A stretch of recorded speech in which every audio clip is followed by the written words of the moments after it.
জুলাই আন্দোলনে পুলিশের গুলিতে 2 চোখ হারিয়েছে 11 জন, 1 চোখ হারিয়েছেন 493 জন।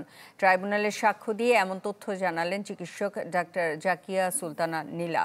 শেখ হাসিনা, আসাদুজ্জামান খান কামাল ও চৌধুরী আবদুল্লাহ আল মামুনের বিরুদ্ধে মামলায় সাক্ষ্য দেন তিনি। বলেন, জুলাই আন্দোলনের সময় জাতীয় চক্ষু বিজ্ঞান ইনস্টিটিউটে চিকিৎসা নিয়েছেন 1002 জন।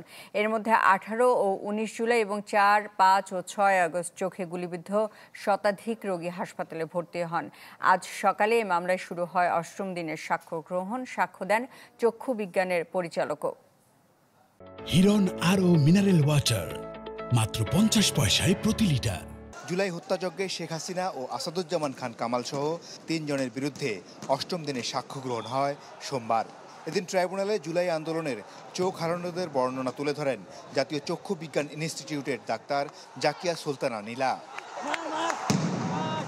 ট্রাইব্যুনালে সাক্ষ্য দিয়ে তিনি বলেন, জুলাই আগস্টের আন্দোলনে পুলিশের গুলিতে 2 চোখ হারিয়েছেন 11 জন, 1 চোখ হারিয়েছেন 493 জন।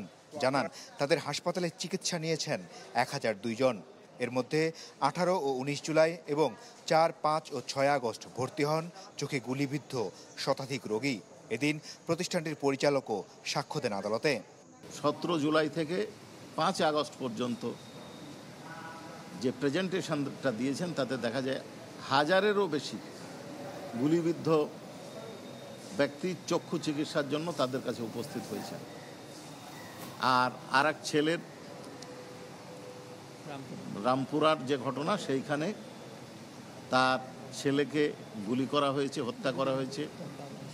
তার বাবা সাক্ষী দিয়েছেন এবং যে গুলি করছিল সেই ভিডিওটা তিনি প্রদর্শন করেছেন। এদিকে বাড্ডায় পুলিশের গুলিতে নিহত মারুফ হোসেনের বাবা সাক্ষ্য দিয়ে ট্রাইব্যুনালে বলেন, তার গুলিবিদ্ধ ছেলেকে ঢাকা মেডিকেলে নিতে চাইলে রামপুরা ব্রিজের উপর আটকে দেওয়া হয়। ঢামেকে যখন পৌঁছান ততক্ষণে মারা গেছেন মারুফ। এ ঘটনায় শেখ হাসিনা, কামাল, চৌধুরী মামুনের শাস্তি চান তিনি। রামপুরা এলাকায় যে একটা মামলা পেন্ডিং ছিল, আজকে এনইআরের জন্য রিপোর্ট ছিল, দিন ধার্য ছিল।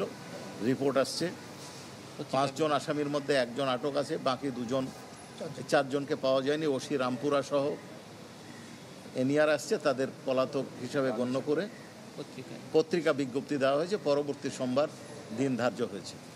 এদিকে রামপুরায় কার্নিশে ঝুলে থাকা যুবককে গুলির ঘটনায় টিএমপির সাবেক কমিশনার হাবিবুর রহমান সহ 4 পুলিশ সদস্যকে হাজির হতে পত্রিকায় বিজ্ঞপ্তি প্রকাশ করতে বলেছেন ট্রাইব্যুনাল। নির্দেশ দেন ফার্মগেটে শহীদ নাফিজ সহ 3 জনকে হত্যায় গ্রেপ্তার সচিন মল্লিককে বৃহস্পতিবার ট্রাইব্যুনালে হাজির করার। মাসুদুর রহমান, চ্যানেল 24, ঢাকা।